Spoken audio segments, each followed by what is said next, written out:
साहिब सतगुरुदेव की जय। बंदी छोड़ कबीर साहिब जी की जय। बंदी छोड़ गरीबदास जी महाराज जी की जय। स्वामी राम देवानंद जी गुरु महाराज जी की जय हो।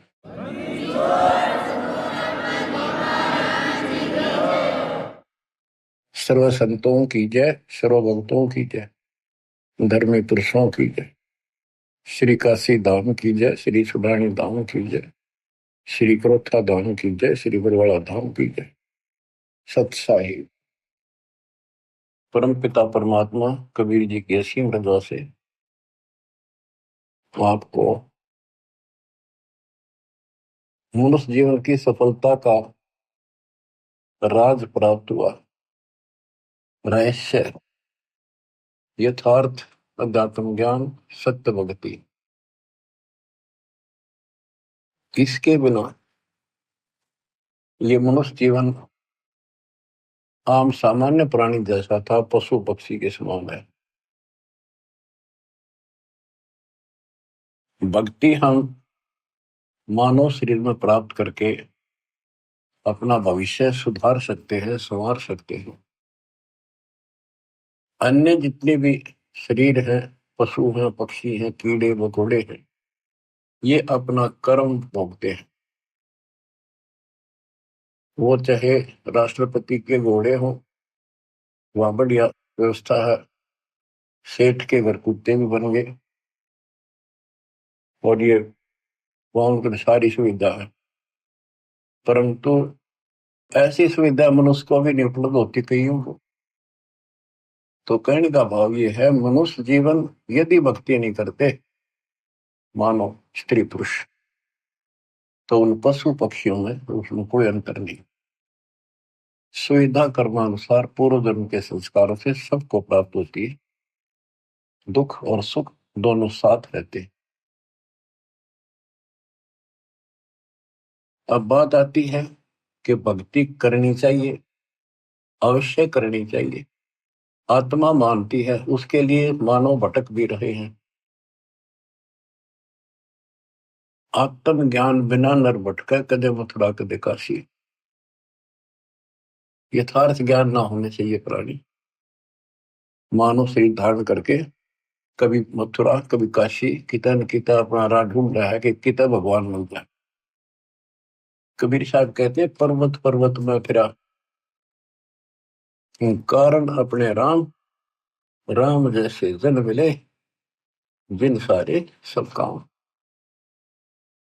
बताओ कि परमात्मा की खोज में पहाड़ों पर गए, तीर्थों पर गए, संत समागम अटेंड करे, दान धर्म किए, जैसा मार्गदर्शन मिला, और भी देवी देवता पीर मनाए, मंदिर मस्जिद पूजे, तो मनुष्य जीवन प्राप्त प्राणी को सबतर लगन लगी होती है, क्योंकि वो पिछला संस्कार चंगा होता है, उसका बहुत अच्छा संस्कार होता है, इसलिए मानव शरीर प्राप्त होता है। अच्छा संस्कार कैसे मिलता है? कोई भक्ति की है, धर्म पुण्य किए होते हैं, तो उस कारण से इस मनुष्य जीवन में भी प्रेरणा बनी रहती है कि अच्छे काम करो, कोई भक्ति करो। लेकिन जिनको हम अच्छे काम समझ कर रहे थे, धर्म कर्म भी करते थे और भक्ति भी करते थे, वो शास्त्र विरुद्ध होने से, वो एक आने की नहीं, एक नए पैसे की नहीं। क्योंकि हमारे जो स्पिरिचुअल हैं, हमारे जो आध्यात्मिक ग्रंथ हैं, ये भगवान के विषय का संविधान है। इसमें जैसा कुछ करने को कहा है और न करने को कहा है, हमने वो ही करना पड़ेगा, तभी सफलता होगी। जो हमारे ग्रंथ बताते हैं, हमने उनके अनुसार चलना होगा।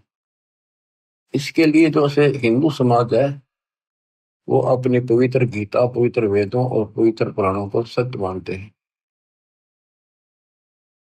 और हमारे हिंदू धर्म के धर्म गुरुओं ने जो ज्ञान बताया, उन्होंने यही कहा है कि गीता वेद पुराणों में ऐसा ही लिखा है, ये भक्ति करो। अब यहां हमने सबसे पहले ये देखना होगा कि जो स्पिरिचुअल है, शास्त्र है, हमारे धार्मिक शास्त्र, वो कौन से किस लेवल के हैं, किस स्तर के हैं। 5 वेद है, वैसे तो वेद एक ही होता है। वेद का अर्थ ज्ञान होता है, बोध का अर्थ भी ज्ञान होता है। भक्ति बोध, भक्ति का ज्ञान। वेद, वेद का अर्थ ज्ञान। सूक्ष्म वेद यानी सवसम वेद, जो भगवान ने सब अपने मुख से बोला होता है, उसको सवसम वेद, सूक्ष्म वेद बोलते हैं। ये कंप्लीट, इसके अंदर कंप्लीट मार्गदर्शन है, ये कंप्लीट है, संपूर्ण है। यह वेद परमात्मा ने, जब हम अपने कर्म छोड़ कर यहाँ पृथ्वी पर इसके साथ आ गए, इसके ब्रह्मांडों में, जब तक हमारी पूंजी रही तो हमें सारे ठाठ दिए इसने, आप भी लूटता रहा। और जब हमारी पूंजी लाए थे वह खत्म हो गई, हमें पटक दिया धरती पर, फिर कमाओ और फिर ऊपर आओ। आपको मैं बार बार बताता हूँ, यह कोई बच्चों की कहानी नहीं है, ये सत्य से परिपूर्ण है और आपने इसको सत्य मानना होगा। एक मूर्ख लड़की अपने घर से पैसे निकाल कर, 30-40 सोना अपने घर से निकाल कर उसकी शादी के लिए घर वाला ने तैयार कर रखा, और एक दुष्ट के साथ भाग दी। जब तक वो पैसा वो लेकर आई थी, वो खर्च नहीं हुआ इतने, तो वह सर पर रखी। फिर उसकी दुरुस्ती करके जा कमा और खा, दारू पीवे, मांस खावे, और वह मजदूरी करने लगी, वो उसकी ग्रहणवटी कर। तो वो दशा आपकी है, आप मानव से मत मान, मानना पड़ेगा क्योंकि आप भक्त हो गए। 100 की 100 सच्ची है। अब यहाँ मजदूरी बता रखी है, इतना करो, दान करो, यज्ञ करो, बस नाम जपो तो उठ पटांग जपो, जो मोक्ष ना दे। और घने करो तो ओम जपो। फिर हरे कृष्ण राधे श्याम ये दूध भेज रखे, सारे नकली नाम बताइए। इसके आधार से स्वर्ग जाओ। स्वर्ग एक होटल है, वहां आपकी पूंजी ऑटोमेटिक ऑनलाइन जमा रहती है। आप जैसा वहां खाते पीते मौज करते, ऑनलाइन पैसे कटते रहते हैं। उस होटल का चार्ज अलग से होता है, और सुविधा जो आपको देते हैं उनका चार्ज साथ होता है। जैसे वहां कोई खाने की चीजें लेते हैं, 10 रुपए की 20 में देते हैं होटल में। क्यों, हमारे आदमी जहाँ पैसे गणे होते हैं, उन्हें क्या लेना देना कितने गिराको। तो ये दुर्गति आपकी यूं की हो रही है, आप विचार करो इन बातों पर।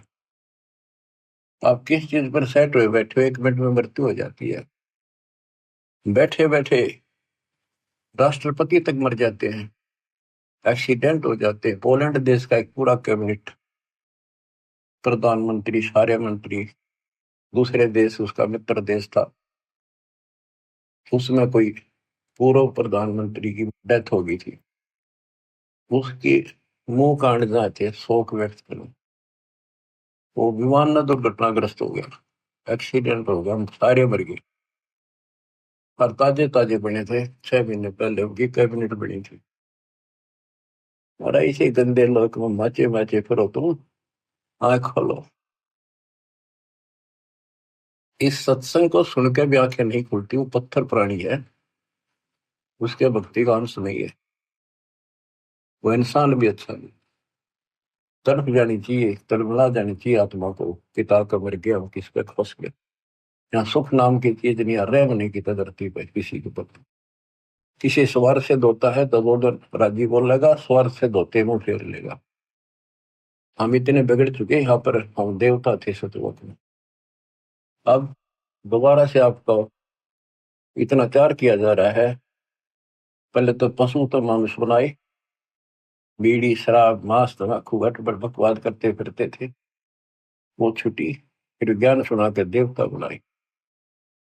अब इस भक्ति को ध्यान से सुनो, इस ज्ञान को ध्यान से सुनो। इसी तरह आत्मा का उबारा होगा, आत्मा में ज्ञान प्रवेश होगा, अपने आप ये सेट होती चली जाएगी।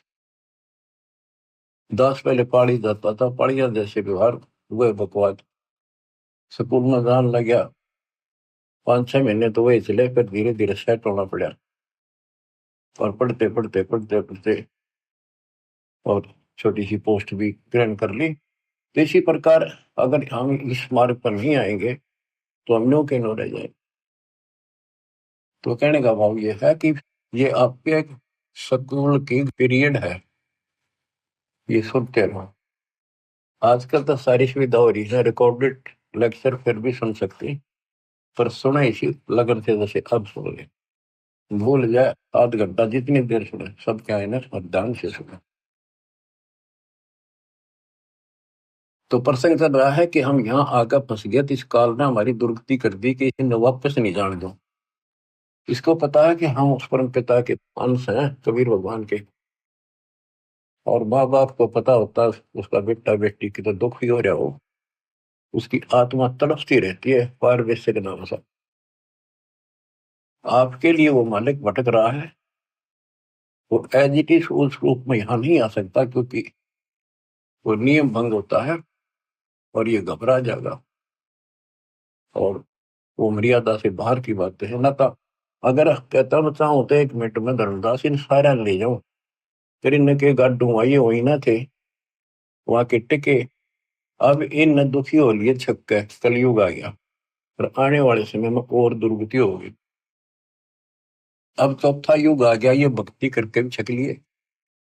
सतयुग त्रेता द्वापर में इनके पूर्व जन्म के संस्कार बहुत अच्छे होते हैं, इसलिए ये सोचते रहते हैं कि जो साधना हम कर रहे हैं इसी से ये मौज माजरी है, इसी से सारे सुख होते आ रहे हैं। और जब कलयुग में जाएंगे इतनी त्रुटि होगी इनकी, सारी साधना करके थक लेंगे, कुछ भी लाभ नहीं होगा, इनके संस्कार कमजोर पड़ जाएंगे, तब ये भगवान के लिए भटकना शुरू करेंगे, और फिर मैं इनको कैच करूंगा। उदाहरण देता हूँ, सतयुग में राजा अम्बरीश थे, मालिक वहां भी मिले होंगे। वेद बताते हैं परमात्मा के लक्षण वो झूठ नहीं होते, 100 के 100 सत्य हैं कि परमात्मा सबसे ऊपर के लोक में रहता है, वहां से गति करके चल के आता है। भक्ति मार्ग में जो लगे हैं उन अच्छी आत्माओं को आके मिलता है, वो यथार्थ भक्ति ज्ञान सुनाता है, और जो लगे नहीं है भक्ति पर, उनको भक्ति करने की प्रेरणा अपने मुख्य मुख से बोलकर वाणी द्वारा बताता है, उनको गुप्त भेद मंत्र बताता है, गुप्त मंत्र आविष्कार करता है, एक कवि की तरह आचरण करता है। अपने सूक्ष्म वेद ज्ञान को काव्यना, कविताओं से, दोहों के माध्यम से, चौपाइयों के माध्यम से, शब्दों के माध्यम से बोल बोल के सुनाता है, वो सूक्ष्म वेद होता है। तो अब ये सूक्ष्म वेद बताता हूं, परमात्मा ने वो सूक्ष्म वेद इस ज्योति निरंजन काल सर्वपुरुष सर्वब्रह्म के अंतःकरण में वहां से ईमेल कर दिया, इसके अंदर इसने उसको बाहर निकाला, श्वास से पढ़ा, इसने वो जानकारी ऊपर की कति खत्म कर दी जो हम समझ सकते थे, वो मंत्र भी नष्ट कर दिए, सारी जानकारी खत्म कर दी, अपने तक भक्ति रख ली, बाकी थोड़ा बहुत ज्ञान जो सांकेतिक ज्ञान में रह गया। तो जिस आधार से जैसे ब्रह्मा जी सबसे पहले कमल के फूल पर बैठे थे, अपने पुत्र नारद के प्रश्न का उत्तर दिया, और नारद ने पूछा था कि पिताजी आप सच बताना कि सारी सृष्टि के रचनहार कौन है, किसने ब्रह्मांड बनाए, कौन ये पालन करता है वास्तव। ब्रह्मा जी कहता बेटा नारद इसका क्या जवाब दूं, मैं जब होश में आया मैं कमल के फूल पर विराजमान था, कमल का फूल जलमय होता है, चारों तरफ आगाध जल था, मैं सोच रहा था मेरे को किसने उत्पन्न कर दिया, मेरा क्या उद्देश्य है। आकाशवाणी हुई तप करो, मन कमल के फूल पर बैठे बैठे 1000 वर्ष तप किया, फिर आकाशवाणी हुई सृष्टि करो। उसके बाद लंबी कहानी है, फिर बताऊंगे। तो उसके बाद ये ब्रह्मा विष्णु महेश तीनों इकट्ठे कर दिए, देवी ने इनका ब्याह कर दिया, ऋषि रचो। सागर मंथन प्रथम किया था, वेद निकले 4, ब्रह्मा ने वेद पढ़े, उसमें से ओम मंत्र ले लिया। आकाशवाणी से जो हुआ था तप करो, वो तप, ये सोच लिया भगवान का आदेश है, तप करो। वेद भी भगवान गिवन है, गॉड गिवन है, भगवान के दिए हुए, भगवान परमात्मा दत्त है। इनमें ओम नाम, यजुर्वेद अध्याय 40 मंत्र 15, चारों वेदों में कहीं भी फिर दोबारा इसका रिपीट नहीं किया, एक जगह लिखा है और स्पष्ट कर दिया, ओम कर्तु समर्थ कलवे समर्थ कर्तुम समर्थ। ओम नाम का जाप काम करते करते सुमन करो, विशेष कसक के साथ सुमन करो, अपना मूल कर्तव्य समझ कर सुमन करो। अब दास आपको समझाना चाहता है कि ये हमारे दातम ग्रंथ है, शास्त्र है, ये कौन से किस सत्र के हैं? इन चारों वेदों का सारांश श्रीमद् भगवत गीता है। और पुराण क्या है?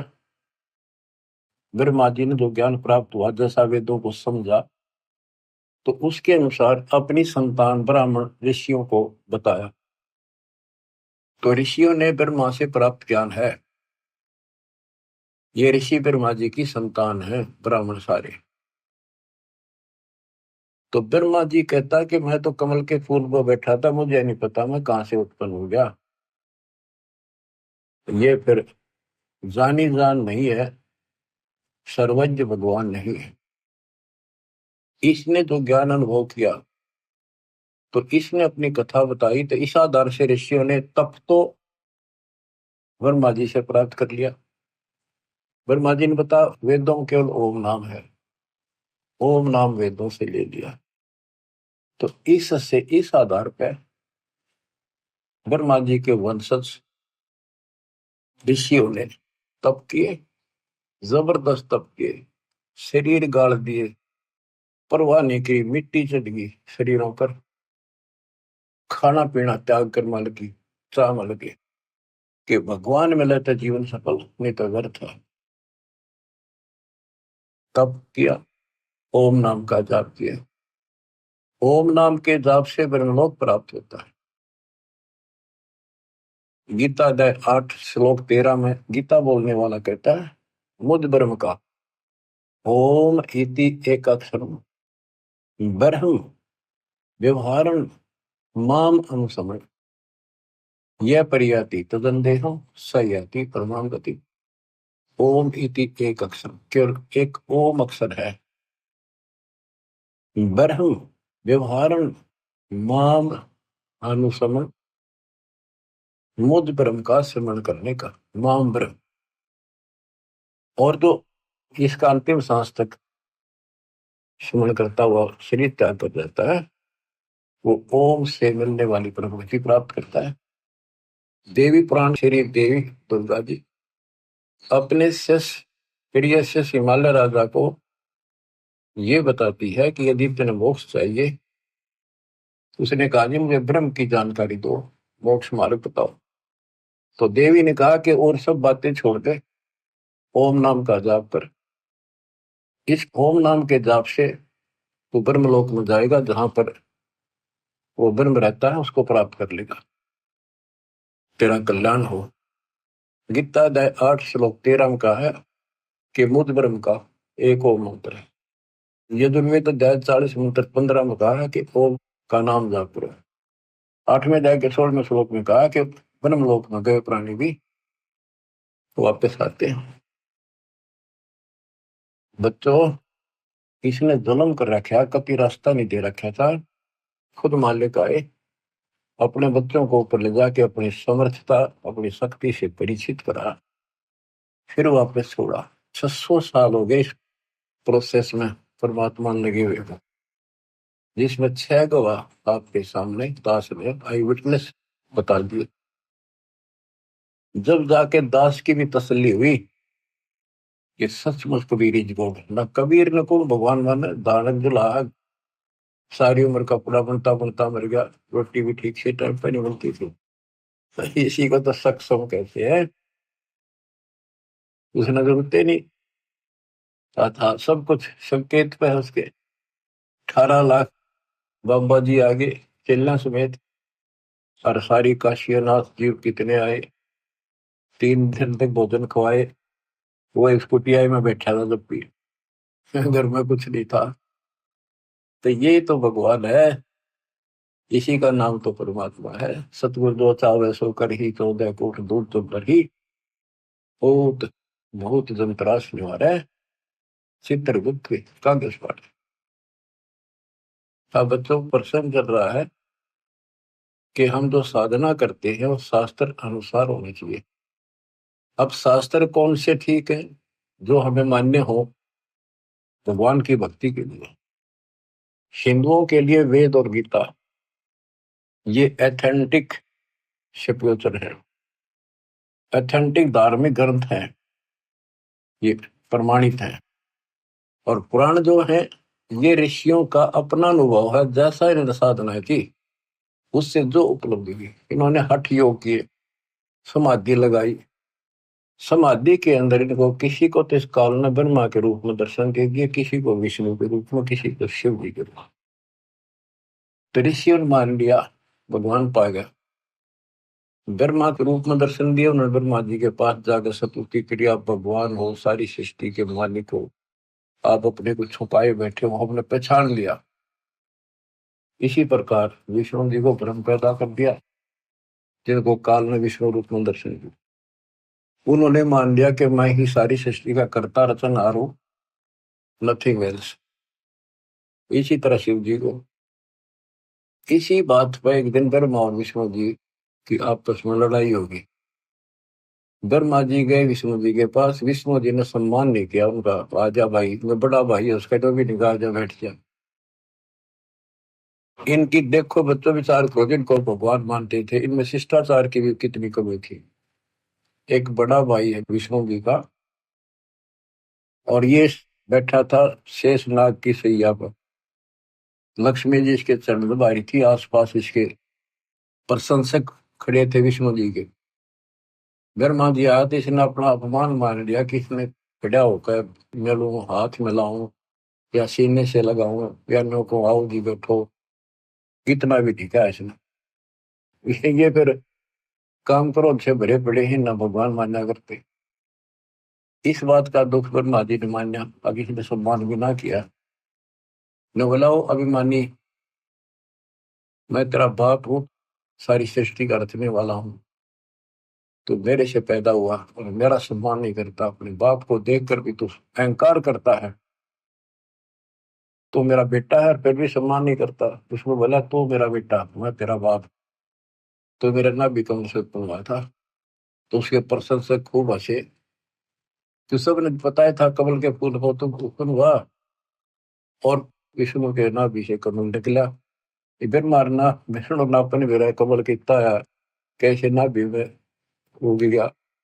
ये तो सूखे चौधरी थे। तो इस बात पर ब्रह्मा बोला तेरी अकल ठिकाना करता हूँ अभी। विष्णु बोला आजा, चढ़ा ली बात दोनों ने और काट दिया शस्त्र, मरण मारने तो तैयार हो गए। कमाल की बात है।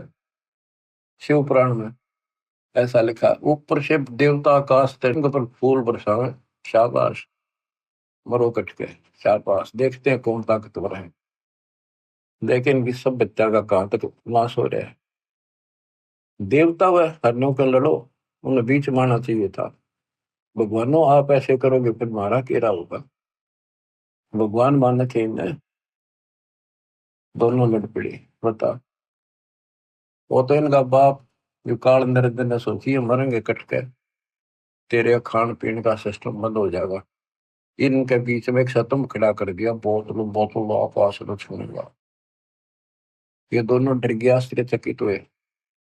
जब इसका और छोर ढूंढना चाल पड़े और लड़ाई मिट गई, फिर काल आके खड़ा हो गया शिव जी के रूप में, साथ में दुर्गा को पार्वती रूप बना के लिया। तब उनसे कहता कि बेटा तुमने अपने आप को भगवान मान लिया, ये तुम्हारी बहुत बड़ी गलती है। तुम भगवान नहीं हो, यू आर नॉट गॉड। तब उसने हाथ जोड़ लिए, और सुनो, तुम्हारे तप के प्रतिफल में मैंने तुमको एक एक जॉब दी है, एक एक विभाग दिया है, रजगुण उत्पत्ति का ब्रह्मा को, स्थिति का विष्णु को। और इसी प्रकार शंकर को ये संहार तिरुभाव, और रुद्र को संहार। ये रुद्र और शंकर एक का है। देवतान महाराज जब इसने तिरुभाव कहते हैं, आम आदमी महाराज जब इसको रुद्र कहते हैं, ये दो रूप बना लेता है। वैसे इसके 11 रुद्र हैं, 11 रूप बनाए थे इसमें। अब देखो, ये पुराण है, शिव पुराण के अंदर विद्वेश्वर संहिता के अंदर अध्याय है। इन पुराणों में लिखा है कि ये शिव रूप में आकर प्रकट हो गया। दो तो ये हो गए, फिर मार विष्णु पुत्रों, उनको पुत्रों कहा। और इसी प्रकार शंकर और रुद्र, वो 4 अलग हो गए, हरियो 5वां। वैसे तो चौथा ही है। तो ये भी ना समझ पाए कि जो इनका बाप है, और ये नौकी इनका कोई माता पिता नहीं। और फिर इसने के जुल्म करा, ये बताऊं तो सर्वभाव है, ना बताऊं ज्ञान अधूरा। ये शिव के मंदिरों में तो शिवलिंग रखे हैं, विभिन्न को आगे विस्तार ना करूं तो अच्छा है। एक मिट्टी के पत्थर के बने हुए ये 2 आइटम इन्हें दे गया आराम खोर। ये डरता नहीं है, माथे गला लिए वह शिवलिंग पूजा। Private part of Shiva and Parvati, ये बदमाशी कर गया। अब सारा संसार इन पर मत्था टेक कर थरा बेड़ा कर कोई कर। इसने ऐसा नाश कर रखा। सतगुरु आए दया करी, ऐसे दीन दयाल बंदी छोड़ वृतास का जठर में कृपा। इसने नाश करने में कसर नहीं छोड़ रखी दत्त की, और दाता ने विकास करने में कसर नहीं छोड़ रखी। अज्ञान कितनी देर रुक आता है, अंधेरा लाइट के सामने नहीं रुक सकता। अब ये रोशनी उदय होगी है, सूर्य उदय हो गया इस तत्व ज्ञान का। अब सब अंधेरा मिटेगा। बच्चों, इस प्रकरण से संसिद्ध हो जाता है कि सबको कति मूर्ख बना रखा है। इसमें काल और दुर्गा और ब्रह्मा विष्णु है, इसको तो ज्ञान नहीं बेचारों को। इनको जैसे ही डरा धमका कर ला देते उसी तरह लग जाते। उसके बाद यह शिवलिंग पूजा शुरू होगी और तेरा गजब हो गया। अब आते इस बात पर कि हम भक्ति करें तो शास्त्र अनुसार करें। यदि पुराणों अनुसार करेंगे तो ये जड़े ढोएंगे जो इन्हें बता रखे भगवान जी ने। गीता और वेद गॉड गिवन है, कबीर गॉड गिवन। तो इनके अंदर इनके अनुसार साधना करनी पड़ेगी, लेकिन इनमें इनकम्प्लीट नॉलेज भी है और वे ऑफ वर्शिप भी इनकम्प्लीट है। ज्ञान झूठ नहीं है वेद और गीता में, लेकिन संपूर्ण नहीं है। अधूरे ज्ञान से अधूरा काम, संपूर्ण ज्ञान से संपूर्ण ज्ञान। श्रीमद् भगवत गीता श्री कृष्ण जी ने बोली, ये मानते हैं। इनका बिल्कुल ठीक है, क्योंकि वो बोलता श्री कृष्ण लिखा था, अंदर कैसेट काल की चढ़ा रखी थी। काल बैठ कर बोल गया ब्रह्म। अब गीता में क्या बताया है, ये खुद अपने को नासवान बताता है। गीता अध्याय 2 के श्लोक 12 में, 4 के 5 में, 10 के 2 में, कि तेरे और मेरे बहुत दिन होगी अर्जुन, तू नहीं जानता, पर ये आगे भी होते रहेंगे। ये मत समझो कि आज ही जन्म है, पहले भी जन्मे थे, आगे भी होंगे। मैं जानता हूं, मेरी उत्पत्ति को ये देवता नहीं जानते। 10वें के 2 में कहा, क्योंकि ये मेरे से उत्पन्न हुए। अब बाप की उत्पत्ति को बच्चे कैसे जाने, दादा बताओ भाई। तो दादाजी कबीर भगवान इनके दादा है। तो बच्चों, कौन ब्रह्मा का पिता है, कौन विष्णु की मां, शंकर का दादा कौन है, हमको दो बता। ब्रह्मा विष्णु महेश तीनों भाई। इनका पिता ज्योतिर्नंदन, माँ दुर्गा और दादा सतपुरुष कबीर भगवान। गीता गए 16 श्लोक 23 में कहा है कि जो शास्त्र विधि को त्याग के मनमाना आचरण करते हैं, उनको ना सुख प्राप्त हो, ना कोई सिद्धि प्राप्त हो, ना उनकी गति यानी मोक्ष हो। फिर भक्ति करते इसी के लिए। गीता 10-16 श्लोक 24 में स्पष्ट कर दिया कि इससे कर्तव्य और अकर्तव्य में जो करने योग्य कर्म है, न करने योग्य कर्म है, उनके लिए अर्जुन ये शास्त्र ही प्रमाण। शास्त्र आपको सिद्ध कर दिया, गीता और विष्णु इनके सतर के। हम बच्चों, हमारे लिए जो शास्त्र है हमारा सूक्ष्म वेद है, जो कबीर गॉड गिवन है। हमारे को इसकी कति जरूरत नहीं थी, ना गीता की, ना वेदों की, ना पुराणों की। और 17 फरवरी 1988 को दास का भाग्य उदय हुआ। पूज्य गुरुदेव से दास की किस्मत जागी, दीक्षा प्राप्त हुई, दीख मिली। उससे लेकर सन 2000 तक दास परमात्मा कबीर जी द्वारा दिए ज्ञान और संत गरीबदास जी के अमर ग्रंथ के आधार से सत्संग किया करता था दास। उनकी ऑडियो भरी, उनकी वीडियो भी तैयार की थी, कैसेट बना करती बड़ी बड़ी सी, तो वीसीआर में चल जा करती। तो उसके बाद एहसास हुआ कि ये ज्ञान तो भगवान पहले बताया करते हैं, कि इससे नहीं माना, बाद में सारे भाग्य 64 लाख और खूब लाभ हुए।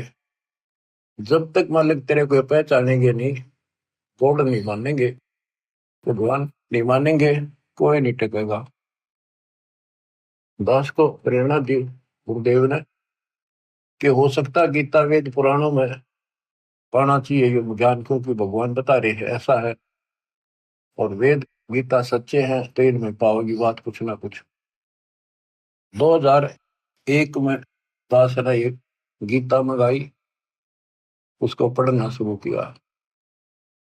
मालिक की कुछ रजा थी, दूसरी खोलते तीसरा पेज पलटा, अध्याय 18 का श्लोक नंबर 61 शुरू में है। ये और गीता भी हाथ लगी, जिसमें आमने सामने शब्द और अर्थ है।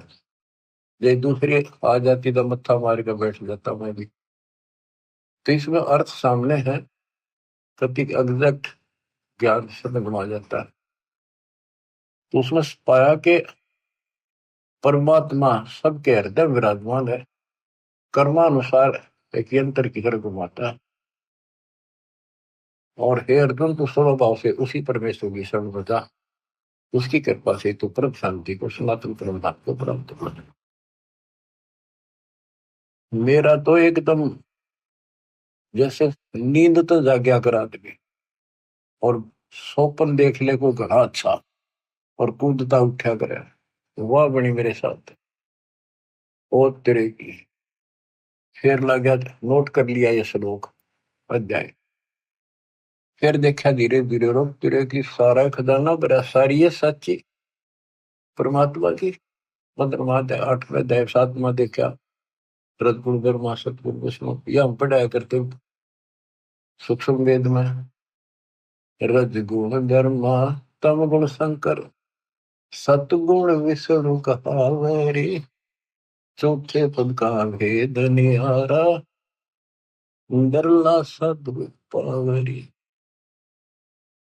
कबीर सागर में, कबीर साहब के ग्रंथ में, गरीबदास जी के ग्रंथ में स्पष्ट है, ब्रह्मा विष्णु महेश और ये इनका बाप चौथा। इन चारों को भी छोड़ को पांचवें में पहुंच जावे, क्या कबीर शो हम पराव। तो गीता देखा, दूसरे का 12वां श्लोक, चौथे का 5वां, 10वें का 2, और दूसरे का 17 के अविनाशी तो वो है जिसने कोई नहीं मार सकता, जिससे सारा संसार व्याप्त है। और तेरे की वो सती थी, आज मैं वर्णन नहीं कर सकता, मेरे हृदय में जो उमंग और खुशी उत्पन्न हुई थी। हे भगवान, जैसे खजाना पा जाए अगर कंगाल को, घना धन मिल जाए, घना थोड़ा नहीं, तो वो पागल सा हो जाए अगर किस न बताऊं, कैसे छुपाऊं, तक बताऊं, ऐसी स्थिति होगी। तो मालिक ने खजाना दास को ही दिया, छुपा रखा था। हो। तो बच्चों, उसके आधार से फिर गहरी नजर गीता तैयार करी दास ने। गीता के आधार से पुराणों को देखा, वेदों में देखा, सारे खजाना भरा पड़ा। जो का जो सच्चाई, कबीर साहब कहते हैं, वेद कते झूठे नहीं भाई, झूठे है जो समझे ना। अब दास आपको जो बताना चाहता हूँ उस पर आता हूँ कि हमारे जो ग्रंथ है, गीता अध्याय 7 श्लोक 12 से 15 में आपको बता रखा है, रघुबर सतगुण विष्णु से जो कुछ हो रहा है, काल कहता है इसका निमित्त मैं हूं, मेरे कारण है उत्पत्ति, सतिथि और संहार। और जो केवल इन तीनों देवताओं तक सीमित है, ब्रह्मा विष्णु महेश तक, इनसे ऊपर कोई भक्ति नहीं करना चाहते, वो राक्षस स्वभाव को धारण किए हुए नीच दूषित कर्म करने वाले लोग मेरी भक्ति नहीं करते। और फिर गीता अध्याय 7 के 20 से 23 में अन्य देवताओं के बारे में बताकर ब्रह्मा विष्णु महेश के साथ साथ कि इन देवताओं को कुछ शक्ति मैंने दे रखी है, लेकिन इन मूर्खों का, अल्प बुद्धि वालों का ये ज्ञान गलत है, ये अक्षणिक लाभ मिलता है, ये नाशवान है ये फल। अपनी भक्ति को भी बताता, 4 प्रकार के करते हैं, अर्थार्थी, अर्थ, जिज्ञासु और ज्ञानी। ज्ञानी श्रेष्ठ माने क्योंकि ये मोक्ष चाहते हैं, इन्होंने मुझे सुप्रीम मान लिया, मेरे आधार पर ओम नाम का जाप किया, वेदों तक सीमित रहे, ये भी मेरे वाली अनुत्तमा गति में आश्रित है, इसमें आश्रित रहेगी। क्योंकि ऋषि मुनि तप करे, ओम नाम का जाप करा, तब से राजा बन गए, ओम नाम से ब्रह्मलोक में गए, ब्रह्मलोक में जाकर फिर वापस आए, जन्म मरण बना रहा। फिर बताया कि खाक भक्ति हुई, जन्म मृत्यु मिटा नहीं, सतलोक गए, फिर वो वापस लौट के नहीं आई, ब्रह्मलोक में गए, फिर आकर मरे, क्या फायदा उस भक्ति का। अब जो प्रश्न चल रहा है कि 7 में 18 में कहा है कि ज्ञानी आत्मा है तो उदार, पर मेरे वाली अनुत्तम गति में सचित है। 7 में 19 में कहा है कि बहुनाम जन्मानाम अंते ज्ञानवान माम प्रपद्यते, बहुत बहुत के अंत के जन्म में कोई ज्ञानी आत्मा मेरी भक्ति करता है, ना तो दूसरी भक्तियों में जीव नष्ट कर जाते हैं। मेरी भक्ति भी कोई कोई ज्ञानी किसी अंत के जन्म में एकादे में भटक कर करता है, ना तो नीचे वाली देवताओं में भक्ति करते रहते हैं।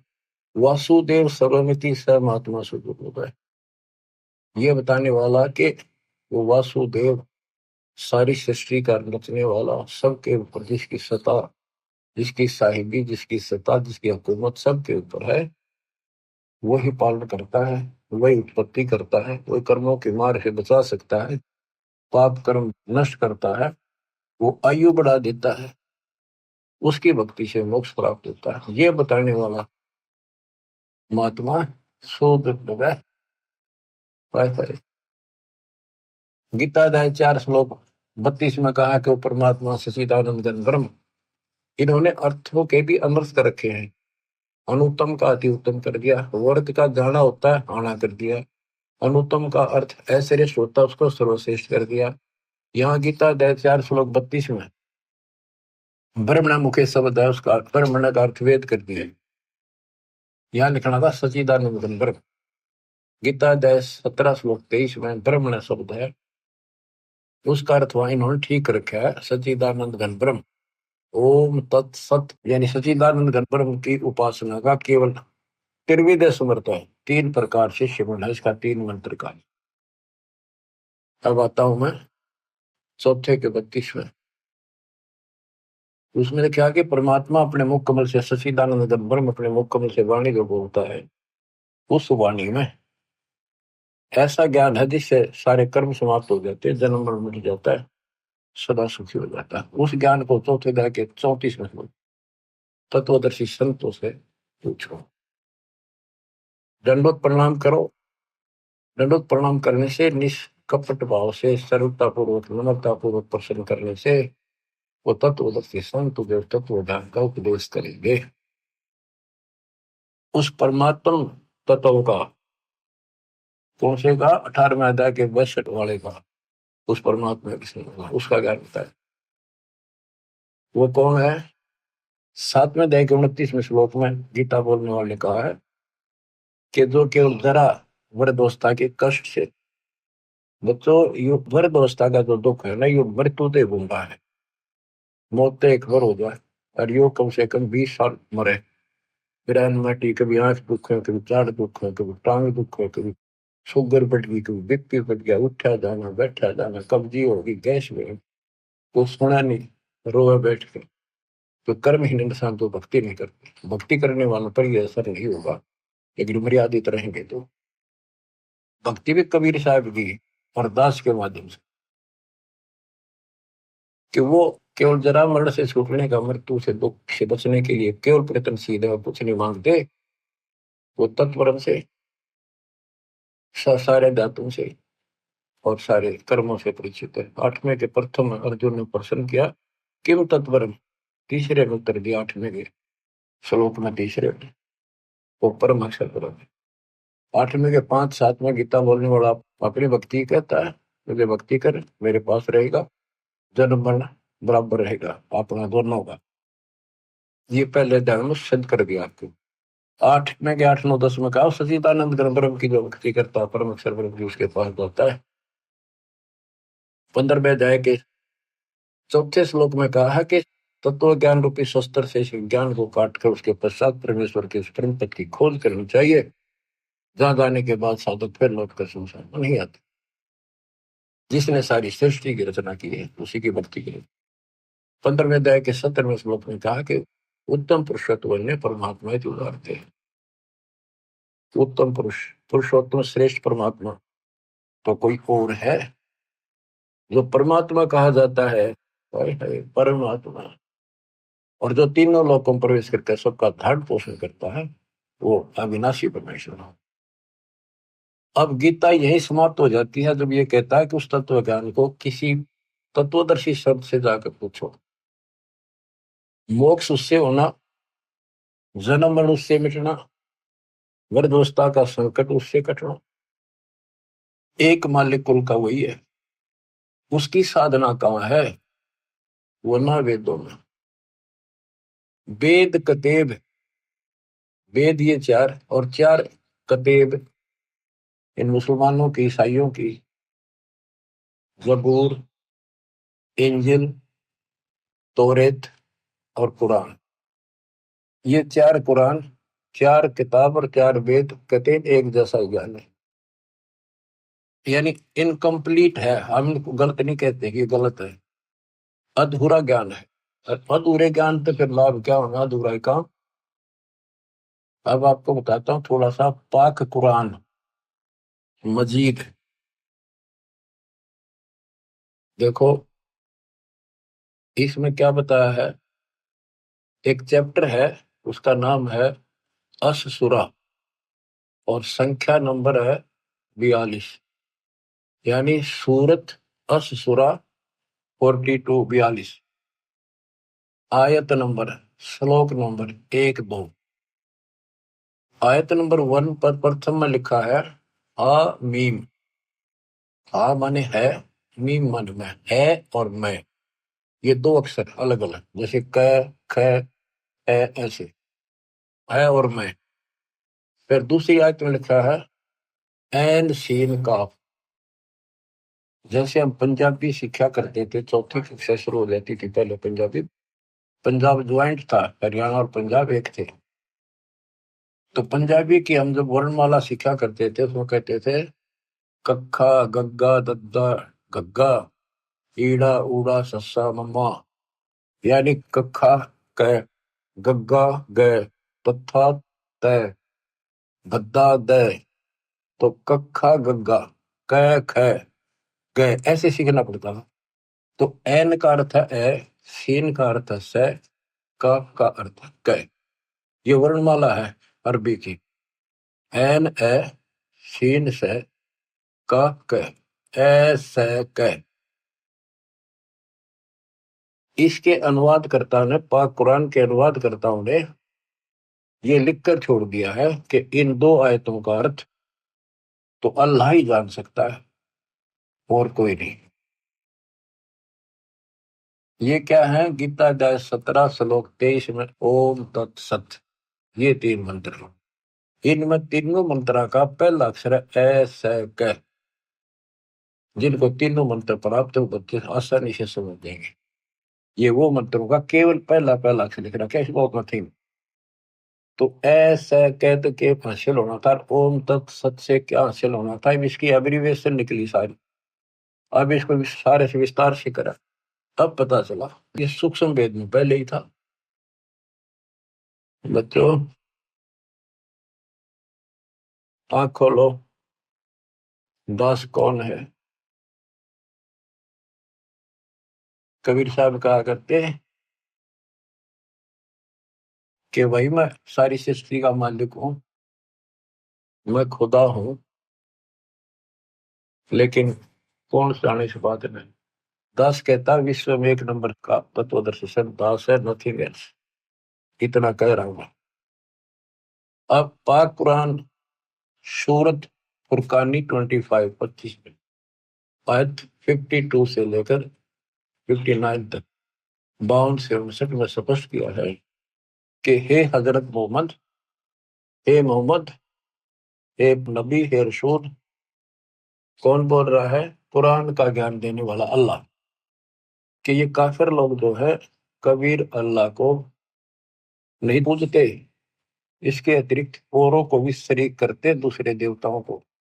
तो इनके साथ संघर्ष करना कबीर के लिए, और इनकी बातों में नहीं आना। तेरी बात ना मानना, लड़ाई नहीं करनी, ते इनकी ना मानना, मेरी बातों में विश्वास कर। ये वही है जिसने 6 दिन में सृष्टि को 7 मिनट तक पैदा बैठा। सृष्टि में सारी आगे उत्पत्ति, माता पिता भाई बहन सब, सारी नदी नाले तारे पृथ्वी स्वर्ग पाताल सब बनाया उसी ने। और वही पाप कर्मों को नष्ट करने वाला है, गुनाहों को अच्छी तरह जानता है। उसकी खबर किसी बाखबर से पूछो।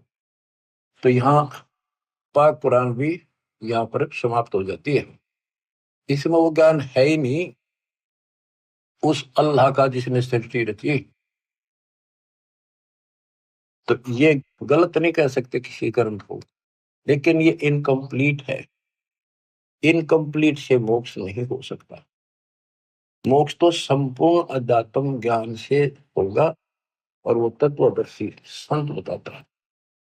इसमें स्पष्ट कर दिया दोनों पवित्र धर्मों की पवित्र शास्त्रों ने कि पूर्ण परमात्मा की जानकारी तत्वदर्शी संत बताते हैं। जैसे पाक कुरान सूरत अस सूरा 42 में प्रथम आयत में हा मीम, हा का अर्थ है, मीम का अर्थ है मैं। जैसे हा, मम्मा, कखा पंजाबी की वर्णमाला में, ये अरबी वर्णमाला है। और मैं, इसका अर्थ है हक मंत्र। हक मंत्र जिसके पहले अक्षर ये है एन सीन का। तो ये बच्चों, ये तो एक संकेतिक है। वेद कहते हैं जो तत्वदर्शी संत होता है वो सदग्रंथों के सांकेतिक शब्दों को विस्तार से खोल कर बताता है, उसका यथार्थ ज्ञान देता है। गीता अध्याय 7 श्लोक 19 फिर दोहराता हूं। बहुनाम जन्मानाम अंते ज्ञानवान माम प्रपद्ये। बहुत बहुत के जन्मों के किसी अंत के जन्म में कोई ज्ञानी आत्मा मेरी भक्ति करता है कर्म की, अन्यथा वैसे ही ड्रेड होकर चले जाते हैं। जैसे मार्कंडे ऋषि था, ओम नाम का जाप करा था, साथ में तप करा था। ये खिचड़ी ज्ञान है इनके, सारे जड़े लोग हैं। चाचा कितने बड़े ऋषि लग गया करते तुमने, आज वो बालक दिखाई देंगे। इस बालक की दृष्टि से, तत्व ज्ञान की दृष्टि से देखोगे। उसने ब्रह्मलोक की साधना करने का ठान रखी थी, वही टारगेट था। इंद्र आया, इंद्र की उर्वशी भेजी, सब फेल होकर चली गई। तब इंद्र को कहता है, इंद्र आजा तो तेरे को सही मार्ग बता दूंगा। ब्रह्मलोक की भक्ति कर ले, ब्रह्मलोक में जागा, ब्रह्म की साधना कर। ये तो सब का ये ज्ञान भर रखा है। इंद्र स्वर्ग का राजा बोला जी फिर देखेंगे, ये तब ना मौज करते। ऐसे ही आप किसी, आज कोई पोस्ट पर बैठे अच्छी पर उसमें समझाने की चेष्टा करो, कोई तो बाद की बातें फिर देखेंगे। कोई चौधरपुरी है, इब्राहिम सुल्तान तुमको देखो, क्या क्या सुख थे भगवान ने नरक से काट के बाहर गिरा अपने बच्चे को। ये रोड मार रहा था, काल मूर्ख बना रहे। तो कहते हैं बहुत बहुत अंत के जन्म में कोई मेरी साधना करता है, मार्कंडेय ऋषि ब्रह्मलोक में जाकर फिर वापस आओगे, तब से राजा बनेगा, फिर गदा बन के धक्के खाओगे। ये खाक साधना थी। ऋषि मुनि सब करें तपस्या, हे भगवान हमें मोक्ष दिए, तप करवा के राज दे दिया, 184 में ठोक दिए। आपको बताया शिवलिंग की पूजा किसने शुरू करी, किसने करवाई? पापात्मा ने। इसको परमात्मा कहते थे। बच्चों आँख खोल लो, उस मालिक की कृपा कैसी बरस रही आपके ऊपर। और इतना ज्ञान समझ गए बच्चों, नहीं मानोगे तब तो पत्थर होकर। काम न मना नहीं किया किसी संत ने, लेकिन भगवान बोलना गलत है। खूब डटकर मेहनत मजदूरी करो, किसानी करो, दुकान पर जाओ, जो भी जॉब है काम करो, नौकरी करो, नेक नीति और डट कर सेवा करो, गफलत ना करो वहां पर, ताकि सबको अच्छा लगे कि भगवान से डरने वाला है, किसी भी काम में कोताही नहीं करता, कोई आलस नहीं करता, ठगी नहीं करता। और मालिक ने याद रखो, अब जैसे आपको बताया कि पंजाब का एक राम राय नाम का सरदार जी थे, वो लोग परमात्मा के चाहने वाले, संतों का सम्मान करने वाले शुरू से ही हैं, क्योंकि उनके गुरुओं ने एक ऐसी धारणा में भर रखी है। संत गरीबदास जी का एक शिष्य ब्रह्म वेदी का पाठ सुबह सुबह बैठ कर ऊंची आवाज में एक तालाब पर बैठ कर करे था, स्नान करके कुएं पर, तालाब पर, वहां बैठ कर ब्रह्म वेदी यानी वाणी का पाठ करे था सुबह सुबह, गरीबदास जी की वाणी का, जो हम नित्य नेम करते, उनका अपने हिसाब से बनाया हुआ था, उसी वाणी से निकाल कर। तो राम राय चौधरी 900 बीघे का मालिक था। वो भी घूमने फिरने गया प्रेस होने, तो उसने आते समय देखा एक संत, वो वाणी बोल रहा है कि ये वाणी बहुत पसंद करते हैं, क्योंकि ये गुरु ग्रंथ साहिब जी का पाठ सुनते रहते हैं। लेकिन वो वाणी कुछ विशेष कसक करी, खींच लिया उसको, वहां बैठ गया जाकर। उसने जब अपना पाठ कर लिया तो उससे पूछा कि है महात्मा जी, है भगत जी, ये वाणी तो गुरु ग्रंथ साहिब में तो नहीं है, ये किस संत की वाणी है? तो उसने बताया मेरे गुरुदेव की है, संत गरीबदास जी महाराज, जो पहुंचे हुए संत है, विश्व में उनके बराबर संत नहीं आज के तो। उसकी वाणी है, अच्छी लिख रखी थी। तो उसने पूरा पता नोट कर लिया संत गरीबदास जी का, गांव सुलानी जिला उस टाइम जो भी था, दिल्ली के पास, बहादुरगढ़ के पास, वहां पूछ लियो। ऐसे ऐसे सारी डिटेल लेकर चल पड़ा। उन्होंने सोचा मिलना चाहिए संत से, क्या वो संत जीवित है? कहाँ जी जीवित है। वो चल पड़ा, पैदल चला करते थे, 3 दिन में पहुंचा। सुबह सुबह पता करा भी संत गरीबदास जी कहाँ पर है, मिलना है। उनका महल था, उनके नाना जी का बनाया हुआ, उसमें संकेत कर दिया कि वहां सामने है, उसमें चले गए। वहां कुछ भगत बैठे थे, 1-2 गांव का, कुछ बाहर के आ जाते थे, ज्ञान चर्चा सुना करते थे। गरीबदास जी सुबह सुबह एक बार घूमने जाते थे, किसान थे, 2,500 बीघा जमीन थी, अहंकार नहीं था, खेत में जाते थे, पशुओं का चारा काट के सिर पर धरका ध्यान लेके आया करते, घूम भी आते थे। तो उन्होंने पूछा भी संत गरीबदास जी कहाँ है? राम राय ने पूछा, जो बकरा ने। वो बोले जी घूमने फिरने गए खेत में। कितनी देर में आएंगे? भैया तो संत की मर्जी है, मौज है, कब आवे कब ना आवे। आवे तो गया, हम भी इंतजार कर रहे हैं, पर उन्होंने बोला कितनी देर में आऊंगा पता नहीं। उसने सोचा इतनी दूर आ लिया, संत के दर्शन करके चैन लूंगा। वो चल पड़ा।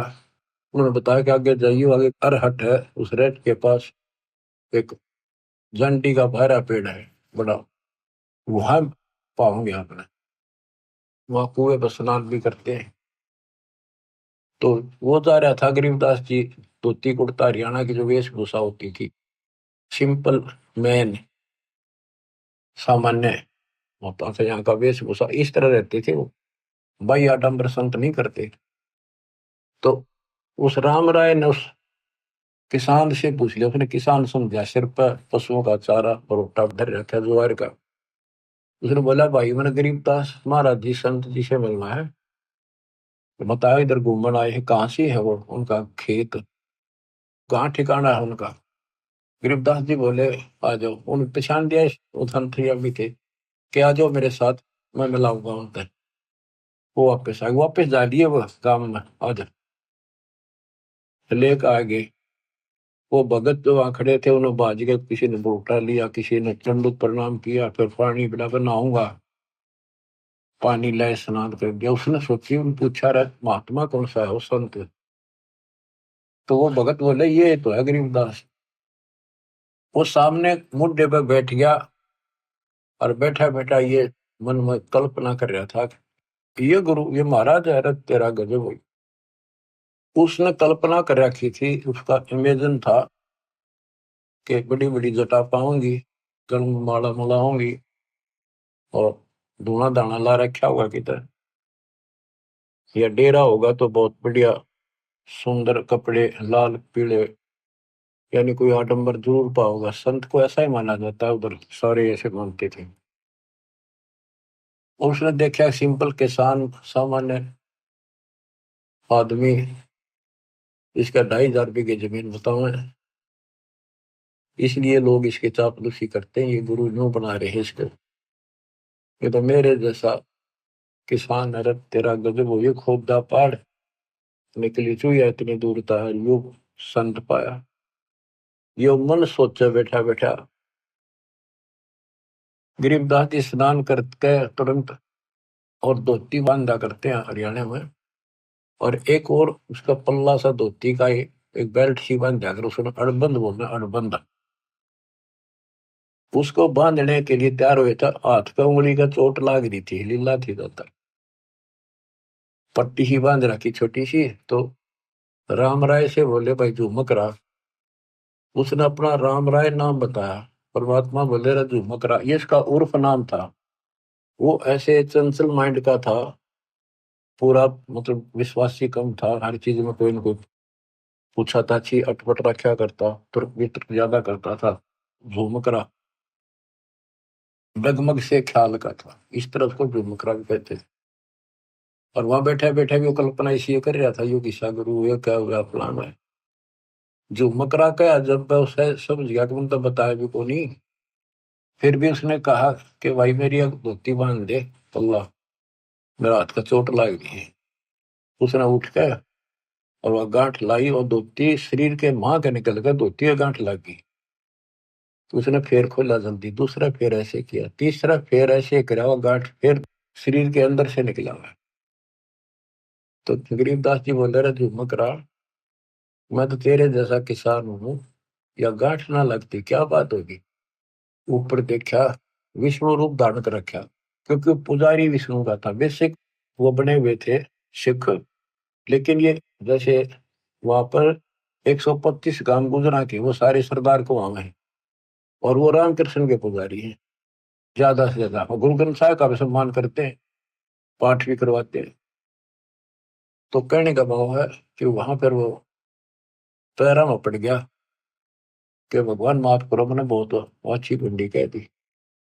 फिर वो उसी रूप में आ गए, गरीबदास रूप में, और बैठिए, फिर चर्चा शुरू हुई। सारा ज्ञान समझाने के बाद वो राम राय कहता है भगवान मैंने सारा घूम लिया, ये ज्ञान नहीं पाया। गरीबदास बोले पाओ भी को नहीं। सब गीता का मूल है राई झूमक रहा, ये सुख संवेद समूल सुनो राई झूमक रहा, तत्व ज्ञान कोई ना कहे राई झूमक रहा, ये पैसे ऊपर नाच सुनो राई झूमक रहा, कोटों मध्य कोई नहीं रे झूमक रहा, अरबों में कोई गर्क सुनो राई झूमक रहा। बच्चों, उनको पूरा ज्ञान बताया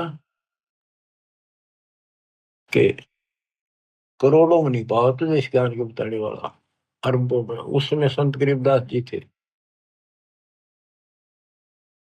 केवल संत गरीबदास जी थे पूरे विश्व में एक रिश्ता तो ले जाने वाले। लेकिन वो डिस्क्लोज ठीक से नहीं करना था, उन्होंने लिखवा दिया सारा, आज ये आपके लिए खजाना आज खोलना था। अब कलयुग 5 बीत गया वर्ष जब। तो बच्चों आपकी किस्मत देखो, जन्म ऐसे समय में, ये बच्चों का काम नहीं, सामान्य बात नहीं है कि ऐसे संस्कार बनाना ही मालिक ने बनवाए। तेरा कितने युगों से आपको संवार संवार कर प्रेरित कर करके चार्ज करते ला रहे, और आज आज ऐसे समय पर आपको ऐसे समय पर जन्म दे दिया। करीब आने वाली संतान परमात्मा के बच्चे आपसे प्राप्त शरीर में तो बड़ी बुढ़ाई भगता होंगे। और बच्चों जिनके संतान नहीं है उन जैसा आज किस्मत वाला मैं नहीं मानता धरती पे, तो समाज कुछ करो, क्योंकि अध्यात्म का जो पैमाना वो अलग है। उनने पिछले जन्म घने सुंदर जी रखे हैं, कभी किसी का एक दाना भी नहीं खाया, ना रक्षा ना दिया, परमात्मा की बातों का कुछ असर किया, उनका लेन देन कति समाप्त कर दिया, करोसला रखा, इनका उन्हें सतभक्ति मिल गई, वो सीधे वहां जाएंगे। जब डटे रहे तो समाज की तरफ देखते नहीं, बकवादा बढ़ गए, किसी का गोद ले ला, फरान ले ला, यू संतर दौड़ कर लेंगे, वो संस्कार फिर खराब करेंगे अपने। अपने वाले सुख नहीं देते कलयुग में, गोद लिया तुमने किसके सिर में मालिश करेगा। तो मेरा राय है इस कर्म में बना लो, निकल जाओ गंदे लोग तो निकला जाता होता है। मैं तो दे दी है बालम बरे नु, मैं तो दे दी है बालम बरे, संसारी दी गल्ला चिन्ह न बूझ शब्द जो गहरे, मुर्दों से ती प्रीत लगावे न जाने सतगुरु मेरे। ऊंची थलियां खेती बोवे भूल रहे नज डरे, श्वेत छतर शिर मुकुट विराजे देखत नास चेहरे।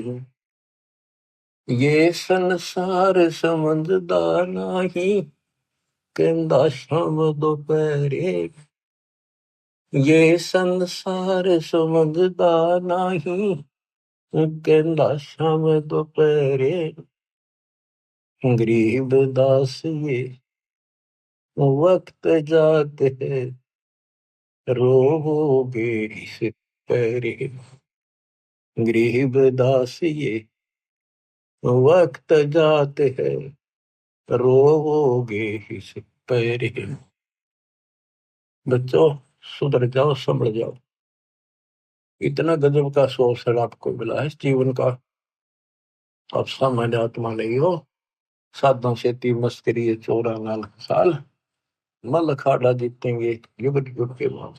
आप वो युग युग के माल हो, वो पहलवान हो इस भक्ति के खड़े, क्योंकि फाइनल गेम में आ रहे हो। सावधानी बरतना, मालिक आपको सदबुद्धि दे, हिम्मत दे, बुराइयों से बचावे, मोक्ष दे।